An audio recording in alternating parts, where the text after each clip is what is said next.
বিসমিল্লাহ আলহামদুলিল্লাহ ওয়াসসালাতু ওয়াসসালামু আলা রাসূলিল্লাহ।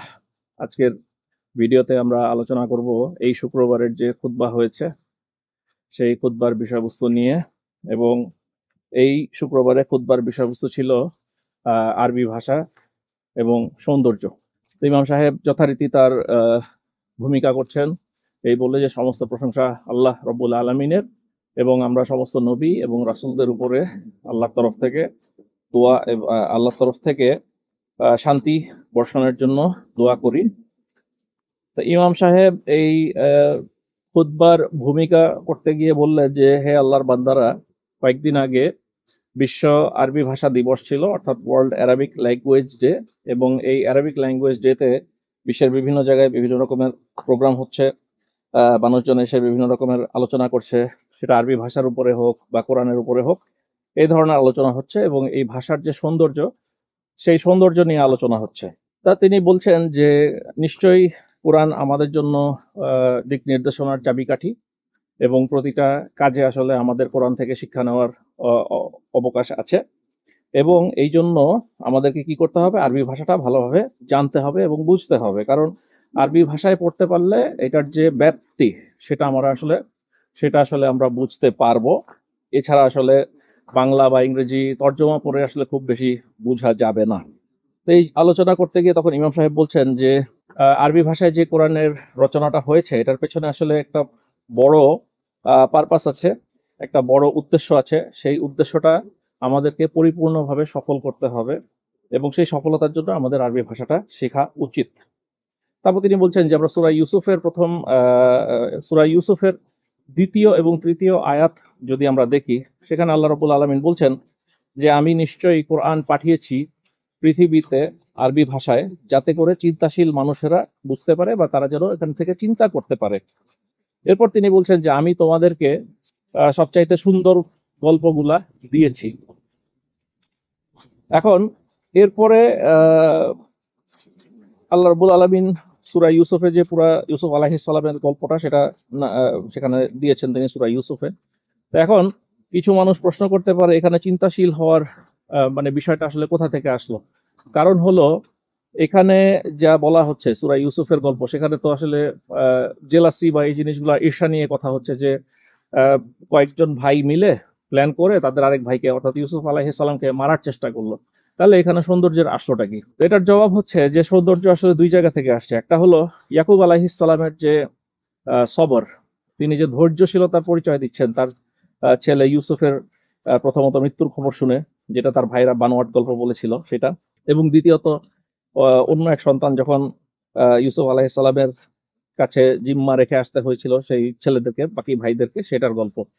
আপনারা সূরা ইউসুফের ডিটেলস তাফসির শুনলে আসলে সেখানে সমস্ত ইনফরমেশন গুলা পেয়ে যাবেন। তো এই যে খুব সুন্দরভাবে সবর করা, এটা ছিল একটা ইয়াকুব আলাইহিস সালামের। আরেকটা সবরের গল্প হলো যেটা ইউসুফ আলাইহিস সালামের, অর্থাৎ তিনি যে বিভিন্ন সময়ে সবর দেখিয়েছেন। তাকে যে কুয়ায় ফেলে দেওয়া হলো, তার ভাইরা কুয়ায় ফেলে দিল, সেখানে তিনি সবর করেছেন। তারপরে যখন তাকে জেলে রাখা হলো সেখানে তিনি সবর করেছেন। তারপরে তিনি যখন মন্ত্রী হলেন সেখানে যে সবরের সাথে এবং ধৈর্যের সাথে তিনি যে মিশরের দুর্ভিক্ষ সেটা সামাল দিয়েছেন, ইত্যাদি সবরের যে গল্প, সেখান থেকে আসলে অনেক কিছু শেখার আমাদের আছে, চিন্তা করার বিষয় আছে।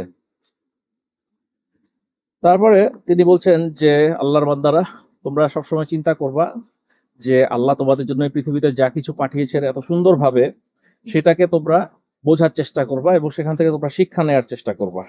তারপর তিনি কোরআন এবং হাদিস থেকে বেশ কিছু উদ্ধৃতি দিয়ে আলোচনা করলেন। তিনি 5টা পয়েন্ট নিয়ে আলোচনা করলেন। তো আমি সেই 5টা পয়েন্ট নিয়ে এখানে আপনাদের কাছে আলোচনা করছি। প্রথম পয়েন্টটা ছিল যে আল্লাহ কি করেছেন, আল্লাহ মানুষকে সৃষ্টি করেছেন সবচাইতে সুন্দর রূপে, এবং এই যে সুন্দর রূপে মানুষকে সৃষ্টি করা হয়েছে এই জন্য আমাদের কি করতে হবে, বাহ্যিক সৌন্দর্যের মতো অন্তরের যে ভেতরের সৌন্দর্য সেটাকেও আমাদেরকে বের করে নিয়ে আসতে হবে। অর্থাৎ বাহিরের সৌন্দর্য থেকে আমাদেরকে শিক্ষা নিতে হবে, চিন্তা করতে হবে, এবং সেখান থেকে ভেতরের সৌন্দর্য বাড়াতে হবে। আপনি যদি চিন্তা করেন একটা মানুষের চোখ, একটা চোখে 576 মেগাপিক্সেল। হ্যাঁ, আপনি যদি আজকালকার যে 4K ক্যামেরা বা 4K টিভি চলে সেখানে খুব সম্ভবত 83 মেগাপিক্সেল পর্যন্ত তার ক্যাপাসিটি। আর একটা মানুষের চোখ হচ্ছে 576 মেগাপিক্সেল। আপনি এই জিনিসটা সবচেয়ে ভালো বুঝতে পারবেন যদি আপনি এমন কোনো এলাকায় যান যেখানে একই সাথে খুব আলো আছে এবং খুব অন্ধকার আছে। যেমন আমি যে একটা পার্কে আসছি, এখানে যখন আলো পড়ে এবং যখন অন্ধকার একই সাথে থাকে, একটা ক্যামেরা কিন্তু এই যে আলো এবং অন্ধকারের যে তফাৎটা সেটা ভালো ধরতে পারে না, সুতরাং ক্যামেরা ঠিকমতো এক্সপোজার নিতে পারে না। কিন্তু আপনার চোখ অন্ধকার এবং আলো দুটার মধ্যে কিন্তু খুব সুন্দরভাবে সয়ে যেতে পারে, এবং অন্ধকারে আপনি যে পরিমাণে দেখতে পাবেন কোনো ক্যামেরা আসলে ওই পরিমাণে শক্তিশালী ভাবে দেখতে পায় না এবং এত সুন্দরভাবে দেখতে পায় না। এটা একটা শিক্ষার বিষয় আমাদের জন্য, যে আমাদেরকে আল্লাহ এত সুন্দর সুন্দর জিনিস দিয়ে সৃষ্টি করেছেন, সেখান থেকে আমরা আমাদের অন্তরের সৌন্দর্যটাকে বাড়ানোর জন্য চেষ্টা করছি কিনা বা করে যাচ্ছি কিনা। আল্লাহ দিয়েছেন বাহ্যিক সৌন্দর্য, আর আমাদেরকে যে পরীক্ষাটা দিয়েছেন সেটা হলো অন্তরের ভেতরের সৌন্দর্য। এই প্রসঙ্গে তিনি সূরা গফিরের একটা আলোচনা করলেন, যেখানে তিনি বলছেন যে আল্লাহ তোমাদেরকে পৃথিবী দিয়েছেন একটা স্টেবল জায়গা হিসাবে, অর্থাৎ পৃথিবীটা খুব সমান্তরাল এবং খুব স্টার্ডি, এবং আপনি পৃথিবীতে চলার জন্য আপনার জন্য সুন্দরভাবে পৃথিবীটাকে বানিয়ে দেয়া হয়েছে, এবং তিনি তোমাদেরকে খুব সুন্দর একটা রূপ দিয়েছেন। এরপরে 2 নম্বর পয়েন্টে ইমাম সাহেব বলছেন যে আল্লাহ রাব্বুল আলামিন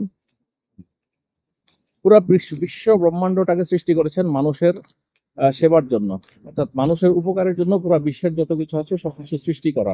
প্রতিটা মুহূর্তে এই জিনিসটা মানুষকে দেখতে হবে, বুঝতে হবে, এবং সেটা জেনে তার আত্মার পরিশুদ্ধির জন্য তাকে কাজ করতে হবে। এই প্রসঙ্গে তিনি বলছেন সূরা কাহাফ থেকে একটা আয়াত, এখানে আল্লাহ বলছেন যে আমরা পৃথিবীতে যা কিছু দিয়েছি সেগুলো হচ্ছে সব সৌন্দর্য বর্ধনের জন্য, এবং এর মাধ্যমে আমরা মানুষকে পরীক্ষা নিব যে সে কতটুকু আল্লাহর প্রতি ঈমান আনে এবং তার কৃতকর্মে, তার কাজকর্মে সে সেটার প্রতিফলন কতটুকু দেখায়।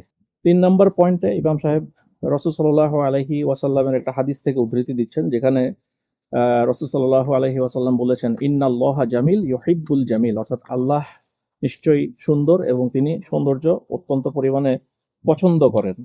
তাহলে এখান থেকে বলা হচ্ছে যে আমাদের যে কোনো কাজের মধ্যে যেন সবসময় সৌন্দর্য থাকে। আমি গত ভিডিওতে আপনাদের সাথে যে গ্রানাডা বা স্পেনের মুসলিম সাম্রাজ্য নিয়ে কথা বলেছিলাম, আমি স্ক্রিনে একটু ভিডিও দিয়ে দিব যে তাদের যে প্রাসাদগুলা কত সুন্দর এবং কত সুন্দরভাবে শৈল্পিকভাবে সেগুলা ডিজাইন করা হয়েছিল সেগুলা।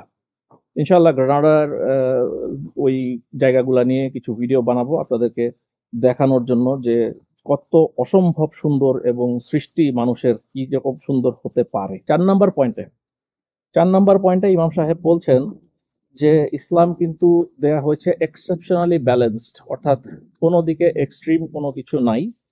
সো এই ব্যালেন্সটা আমাদের নিজেদের মধ্যে আনতে হবে। তো এটা বলতে গিয়ে তিনি একটা উদ্ধৃতি দিচ্ছেন সূরা আরফের, এবং সেখানে তিনি বলছেন যে হে আদম সন্তানেরা, আল্লাহ রাব্বুল আলামিন সূরা আরফের 31 নম্বর আয়াতে বলছেন, হে আদম সন্তানেরা, নামাজের প্রতিটা জায়গায় তোমরা তোমাদের পোশাক পরিধান করে আসো, অর্থাৎ সুন্দর পোশাক পরিধান করে আসো। তো জুমার নামাজের দিনে যখন আপনি নামাজ পড়তে যাবেন, আপনার উচিত হবে সবচাইতে সুন্দর যে পোশাক আছে সেটা পরে যাওয়া, কারণ আপনি আসলে আল্লাহর সামনে হাজিরা দিতে যাচ্ছেন এবং জুমাতে যাচ্ছেন যেখানে অনেক মানুষ আসছে, সেখানে আপনি আপনার সবচাইতে সুন্দর বাহ্যিক যে সৌন্দর্য সেটাকে সবচাইতে সুন্দরভাবে প্রস্ফুটিত করে তোলাটা আপনার সবসময় চেষ্টা করা উচিত। 5 নম্বর পয়েন্টে ইমাম সাহেব আমাদের মনে করাচ্ছেন যে কোরআন থেকে আল্লাহ ওয়ার্নিং দিয়েছেন আমাদেরকে যে সুন্দর যেসব জিনিসপত্র আছে সেগুলা যেন আমরা অন্য মানুষের ব্যবহারে বাধা সৃষ্টি না করি, অর্থাৎ আমরা নিজেরা যেমন সেটাকে উপভোগ করব, সেটা একইভাবে আমরা নিশ্চিত করবো যেন অন্যান্য মানুষেরাও সেটার উপকার ভোগ করতে পারে।